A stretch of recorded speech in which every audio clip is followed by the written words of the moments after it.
부동산 투자를 하는 사람과 하지 않는 사람은 기본적으로 돈을 불리는 것에 대한 이해가 다를 수밖에 없습니다. 부자가 되고 싶으신 분, 그리고 이 자본주의에서 성공하고 싶으신 분들, 오늘 영상 꼭 끝까지 시청해 주시길 바랍니다. 제가 7,580만 900원에 감정가 대비 71%의 낙찰을 받은 청주 아파트입니다. 이때 대출은 6천만원을 받았고요. 실투자금 550만원으로 현금 흐름 20만원을 만든 이 아파트는 결국 6월 1일 전에 매도를 하지 못했습니다.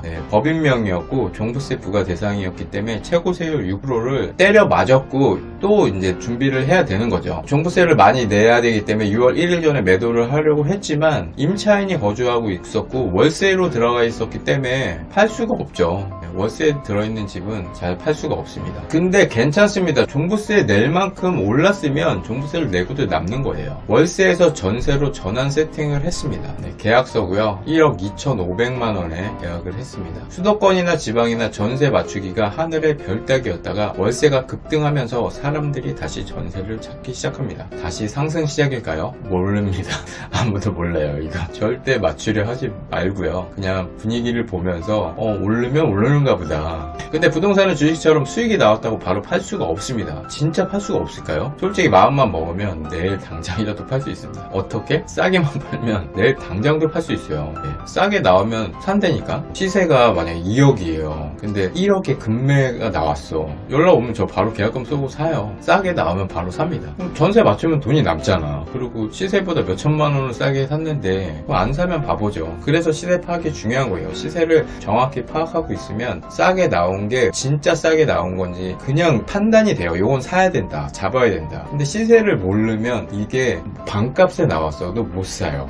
그게 중요한 거예요. 아무튼 실토 500만원 넣고 전세 보증금 받으면 대출이 6천만원인데 대출 상환하고 6,500만원이 들어옵니다. 19년도 6월 17일날 낙찰받은 물건이니까 3년이 됐습니다. 부동산은 500 넣고 3년 만에 6,500만원을 만들 수 있습니다. 주식으로는 계속 마이너스 수익률인 거죠. 계속 물려 있습니다. 근데 부동산은 다릅니다. 500 넣고 6,500만원 나오는 건 수익률이 1,300%입니다. 전세 보증금이니까 이건 수익이 아니라고 이렇게 생각하시는 분들 있죠. 그럼 실거래를 한번 보겠습니다. 매매 실거래는 1억 4,900이 되었습니다. 전세는 제가 1억 2,500이 맞췄습니다. 매매로 무피로 1억 2,500에 팔면 사는 사람은 전세 1억 2,500을 안고 사는 거니까 돈이 안 들어가게 사는 거잖아요. 그러면 내일 제가 이거 무피로 1억 2,500만원에 팔아달라고 하면 1시간 안에 계좌 달라고 전화 올 거예요. 근데 안 팔 겁니다. 아직 이사를 안 했죠. 계약만 하고 7월 29일날 들어옵니다. 그럼 2022년 7월 29일부터 2024년 7월 29일이에요. 그러면 2024년도에 청주의 입주 물량을 한번 보겠습니다. 이렇게 입주 물량이 없습니다. 24년, 25년, 26년 입주 물량이 없습니다. 2024년부터 2026년까지는 청주는 상승할 것입니다. 그럼 실투금 최대한 안 들어가게 사서 비쌀 때 팔고 나오면 되는 거예요. 비쌀 때가 언제입니까? 입주 물량이 없을 때. 근데 입주 물량이 없다고 다 올라가는 게 아니고 수요가 들어와 줘야 됩니다. 입주 물량이 없는데 수요가 들어오면 빵 하고 올라갑니다. 근데 부동산이 떨어질까봐 무섭다고 합니다. 그런 겁쟁이가 부자를 꿈꾼다는 것 자체가 어불성설인 거죠. 투자 노하우는 의외로 간단합니다. 투자는 잃지 않는 게 중요한데 주식 투자로 잃지 않는 게 어지간히 어렵습니다. 워렌 버핏도 손절을 하는 시장에 우리 같은 개미 투자자가 수익만 낼 수 있는 것은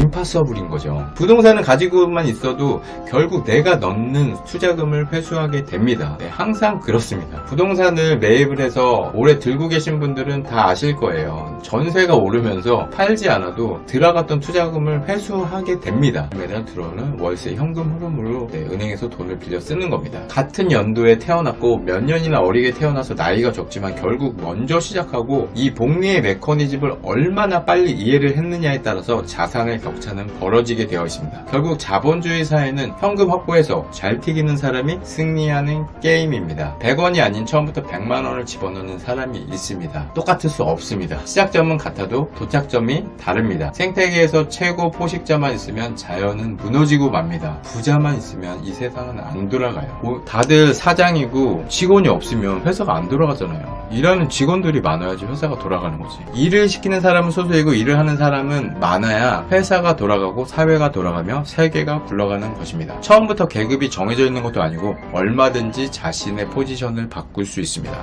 100원이 아니라 10원이라도 집어넣어보는 이런 도전 정신이 우리한테는 필요한 거예요. 한 번뿐인 인생이니까 할 수 있는 건 다 해봐야 돼요. 그냥 안 된다고 포기하면 안 되고 10억짜리, 5억짜리, 3억짜리 그런 부동산을 사라는 게 아닙니다. 1억짜리라도 괜찮습니다. 부동산이 하락하니까 지금 들어가야 한다는 것도 아니에요. 상승장이든 하락장이든 아무 때나 괜찮습니다. 일단은 수익보다는 경험입니다. 역전세도 맞아봐야 한다는 게 제 생각이고, 그렇게 위기를 겪은 사람들이 단단한 부동산 투자자가 되는 것입니다. 네, 오늘 영상이 도움이 되셨다면 구독, 좋아요, 알림 설정 부탁드리겠습니다.